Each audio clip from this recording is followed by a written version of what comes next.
2024 లేదా 25లో డిగ్రీ లేదా బీటెక్ చదివారా? సాఫ్ట్వేర్ జాబ్ కోసం ఎదురు చూస్తున్నారా? అయితే కోడ్ జ్ఞాన్ 100 డేస్ కోర్సులో చేరండి, జాబ్ సాధించండి.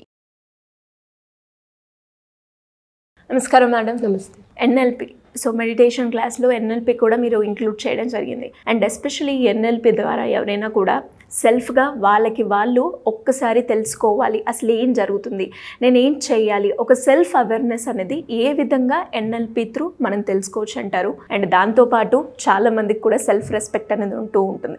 అది కొన్ని సందర్భాల్లో నాకు ఇవ్వట్లేరు అని చాలా ఫీల్ అయిపోతూ ఉంటారు. అంటే దీన్ని ఏ రకంగా చూడాలి? ఎన్ఎల్పి త్రూ మనం ఈ సెల్ఫ్ అవేర్నెస్ని, సెల్ఫ్ రెస్పెక్ట్ని ఏ విధంగా తెలుసుకొని ఒక మంచి హ్యూమన్ బీయింగ్గా ట్రావెల్ అవ్వచ్చు? చూడండి, సెల్ఫ్ రెస్పెక్ట్ అంటే మనం ఫస్ట్ మనమే కించపరచుకోవడం మానేసుకోవాలి. మన లైఫ్లో ఏదైనా జరిగింది అనుకోండి, ఇమ్మీడియట్గా ఏమంటాం, నా లైఫ్ ఎప్పుడు ఇంతే, ఎప్పుడు కూడా నాలో నెగిటివ్స్ వస్తున్నాయి, ఎప్పుడు కూడా నేను వెనకకే ఉంటున్నాను, ఇదే పొజిషన్లో ఉంటున్నాను, నేను ముందుకు వెళ్ళలేకపోతున్నాను అని తన మీద తనకి ఒక జాలి అనేది కలుగుతూ ఉంటుంది. అది చాలా తప్పు. ఈరోజు నువ్వు ఈ పొజిషన్కి వచ్చావంటే ఎంతో కష్టపడ్డావు, ఎంతో మంచి సక్సెస్ని పొందుతూ ఈ స్టేజ్కి వచ్చావు. ఇక్కడికి వచ్చిన తర్వాత నువ్వు అచీవ్ చేసిన దానికి రెస్పెక్ట్ ఇస్తూ గ్రాటిట్యూడ్ తెలియచేస్తూ ఉంటే ఇంకా ముందుకు వెళ్తాం.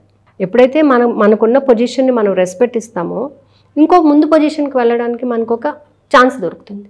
సో అలా కాకుండా చాలామందిని చూస్తూ ఉంటాం, ఏముందండి మా జాబు, ఎంత వస్తుంది శాలరీ, మహా అయితే ఎంత వస్తుంది, మేము ఏం చేస్తున్నాము అని మనకున్నటువంటి సెల్ఫ్ రెస్పెక్ట్ని మనమే తీసేసుకుంటూ ఉంటాం. మన స్ట్రెంగ్స్ మనకు తెలీదు, మన స్ట్రెంగ్స్ మనం తెలుసుకోవాలి ఫస్ట్. దాంతోపాటు ఏంటంటే కొంతమంది లైఫ్ని డిస్ట్రాక్ట్ చేసేసుకుంటూ ఉంటారు, వేరే వాళ్ళని హైలైట్ చేయడం కోసం వాళ్ళు తక్కువ చేసుకుంటూ ఉంటారు. అంటే ఫర్ ఎగ్జాంపుల్ ఇంట్లో ఏమన్నా గొడవలు అయినా జరిగినాయి అనుకోండి, మనల్ని మనమే తిట్టుకుంటూ ఉంటాం. ఎక్కడ వాళ్ళు తిడతారో అని చెప్పి మనమే తిట్టుకుంటూ ఉంటాము. ఇలా తిట్టుకోవడం వల్ల ఏంటంటే నీ ఎనర్జీని నువ్వే లాస్ చేసేసుకుంటావు. So whatever the energy you have, utilise it for your proper balancing your life. అంటే నీ సెల్ఫ్ రెస్పెక్ట్ నువ్వు కాపాడుకో. నువ్వు ఎంతవరకు వర్క్ చేయగలవో అంతవరకు వర్క్ చేయి. బియాండ్ దట్ నువ్వు చేయక్కర్లేదు. నీకు ఇక్కడ రెస్పెక్ట్ దొరుకుతుంది అన్నప్పుడే నువ్వు అక్కడికి వెళ్ళు. నీకు ఇక్కడ రెస్పెక్ట్ లేదు అని అన్నప్పుడు అసలు నువ్వు కనీసం దాని వైపు చూడటం కూడా మానేసే, అవసరం లేదు. వెళ్ళి అవమానపడడం అనేది చాలా తప్పు. వెళ్ళకుండా ఉంటే పోలే, అవునా? కొన్ని వేటిని అవాయిడ్ చేయాలి. వేటికి నేను ఎమోషనల్గా టచ్ అవ్వాలి. నేను అన్నీ చేస్తానండి కానీ నన్ను ఇలా చూస్తున్నారు, అన్నీ నీది అని చేస్తున్నావు కాబట్టే నీకు రెస్పెక్ట్ లేదు అక్కడ. Why? Because they don't know your goodness. కాబట్టి నువ్వు ఏ పనులు చేయాలో, ఎంతవరకు నువ్వు వాటిని ఎమోషనల్గా ఫీల్ అవ్వాలో అంతవరకు మాత్రమే ఫీల్ అవ్వు. ప్రతి విషయంలోనే నేనే ఉన్నాను, ప్రతి విషయం నేనే చేస్తాను, ప్రతి విషయాన్ని నాకే అప్పచెప్పండి అని అన్నప్పుడు నువ్వు కొంత స్ట్రెస్ ఫీల్ అవుతూ ఉంటావు. చివరికి ఏమవుతుందంటే అన్ని పనులు నీకే పడతాయి. ఆ పనుల వల్ల నీకు వచ్చే బెనిఫిట్ ఏది ఉండదు. మధ్యలో ఎవరో ఒకటో రెండో మాటలు మాట్లాడితే they will highlight that persons. అందుకే ఎవరి దగ్గరైనా ఎప్పుడైనా సరే, ఎంత గొప్ప రిలేషన్ అయినా సరే, నువ్వు ఎంత చెయ్యాలో, ఎంత విలువ ఇవ్వాలో, ఎంత ఎమోషన్ ఫీల్ అవ్వాలో అంతే ఇవ్వు. వై? బికాస్ నువ్వు ఎప్పుడు తక్కువ చేసుకోవద్దు.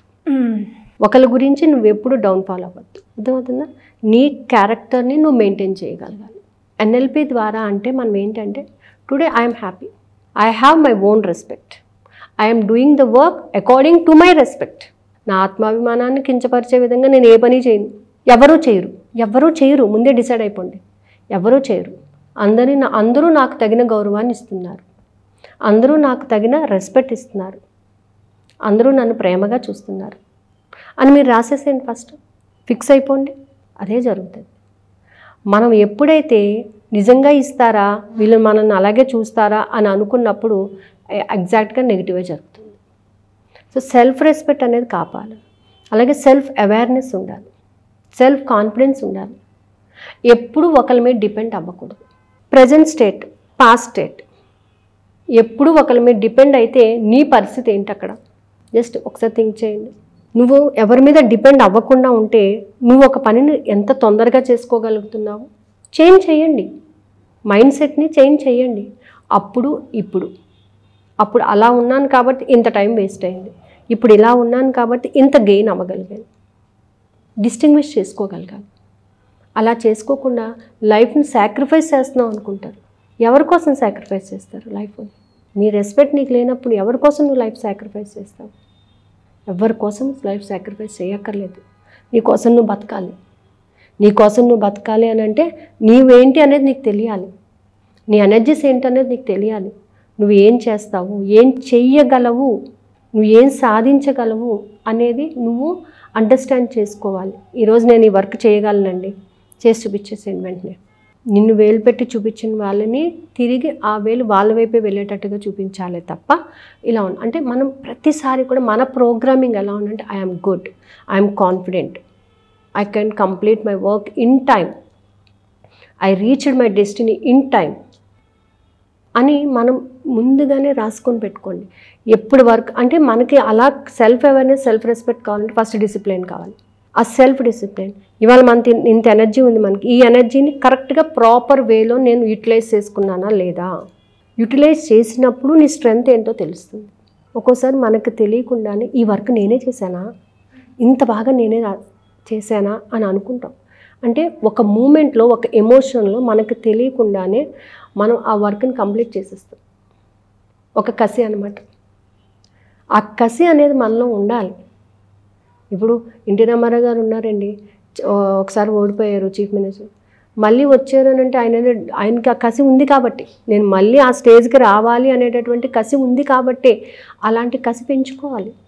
నేను ఎదగాలి, నేను నా ఆత్మగౌరవాన్ని కాపాడుకోవాలి, నేను పలానా స్థాయికి వెళ్ళాలి అనేటటువంటి ఒక కసిని పెంచుకోవాలి. ఆ పెంచుకున్నప్పుడు మాత్రమే అక్కడ రీచ్ అవుతాం. ఆ పెంచుకోవడానికే మనం మన మైండ్ని ట్యూన్ చేయాలి. మన సబ్కాన్షియస్ మైండ్కి కరెక్ట్ ఇన్స్ట్రక్షన్స్ ఇవ్వాలి. అక్కడికి వెళ్ళినప్పుడు నా ఫీలింగ్స్ ఎలా ఉంటాయో, అక్కడికి వెళ్ళినప్పుడు నేను ఎంత హ్యాపీగా ఫీల్ అవుతానో, ఈ ఎమోషన్ ఫీలింగ్ ఒక్కసారి సబ్కాన్షియస్ మైండ్కి ఇచ్చి వదిలిపెట్టండి. మీరంటే ఏంటో తెలిసిపోతుంది. మీరు ఏం చెయ్యగలరో నలుగురికి తెలుస్తుంది. వీడికి ఏమీ రాదు అనే వాళ్ళు చాలామంది ఉన్నారు. కానీ మీరు ఏం చెయ్యగలరో చేసి చూపించగలగాలి. మాటలు కాదు, చేష్టాలు చేసి చూపించాలి. అలా చేసి చూపించినప్పుడే మన సెల్ఫ్ కాన్ఫిడెన్స్, సెల్ఫ్ రెస్పెక్ట్ పెరుగుతుంది. We are conducting the classes June 21 నుంచి హాఫ్ ఎన్ అవర్. అంటే మీకు లా ఆఫ్ అట్రాక్షన్లో టెక్నిక్స్ ఎన్ఎల్పి ద్వారా ఎలా ఫుల్ఫిల్ చేసుకోవాలి, plus half an hour meditation combined, రెండింటికి అనమాట. అంటే నువ్వు ఏదైతే రాసావో దానిని నువ్వు మెడిటేషన్ ద్వారా విజువలైజేషన్ చేసుకోవాలి. నీ ఫీలింగ్స్ ద్వారా నువ్వు అది విజువలైజేషన్ చేసుకుంటూ ఉండాలి. అంటే నీకు తెలియాలన్నమాట, నీ క్యాపబిలిటీ ఏంటి అనేది తెలియాలి. సో దానికోసమనే జూన్ 21 నుంచి జూలై 11 వరకు కూడా క్లాసెస్ కండక్ట్ చేస్తుందండి. టైమింగ్స్ వచ్చేసి నైట్ 9:15 to 10:15 ఈ టైంలో క్లాసెస్. ఎందుకంటే నైట్ అయితే కొంతమంది అందరూ ఫ్రీగా ఉంటారు, కొంతమంది ఆఫీస్ నుంచి వచ్చేసి మార్నింగ్ క్లాసెస్ అంటే కొంచెం ఇబ్బంది పడుతున్నారు అన్నారు. సో నైట్ 9:15 to 10:15 వరకు క్లాసెస్ కండక్ట్ చేయబడతాయండి. అంటే ఏమేమి ఉంటాయి మేడం ఈ సబ్జెక్ట్లో? దీంట్లో ఏంటంటే how to be in a positive way. First మనం మెడిటేషన్ ద్వారా పాజిటివిటీని డెవలప్ చేసుకుంటాము ఆల్రెడీ బాడీలోకి. తర్వాత మన చక్రాస్ ఎనర్జీస్ని యూజ్ చేసుకుంటూ మనం అనుకున్నటువంటి థింగ్స్ ఏవైతే ఉన్నాయో వాటిని అచీవ్ చేసుకోవడానికి ఎలాంటి వర్డింగ్ రాసుకోవాలి. రోజు కూడా వాళ్ళకి నోట్స్ ఉంటుంది, ఎలాంటి వర్డింగ్ రాసుకోవాలి, ఆ వర్డింగ్ని మనం ఎలా ఎగ్జిబిట్ చేయాలి, ఎలా విజువలైజేషన్ చేయాలి, ఆ విజువలైజేషన్ చేసేటప్పుడు నువ్వు ఎంతగా కనెక్ట్ అవ్వాలి దానికి. సో ఈ కాన్సెప్ట్ మీద క్లాస్ కండక్ట్ చేయడం జరుగుతుందండి. అంటే ఎలా మేడం? ఎవరైనా కూడా కింద స్క్రోల్ అవుతున్న నెంబర్ని కాంటాక్ట్ చేస్తే వాళ్ళు ఇన్ఫర్మేషన్ ఇస్తారు. సో సింపుల్గా కింద స్క్రోల్ అవుతున్న నెంబర్ని సంప్రదించవచ్చు. Thank you ma'am, thank you so much. Thank you.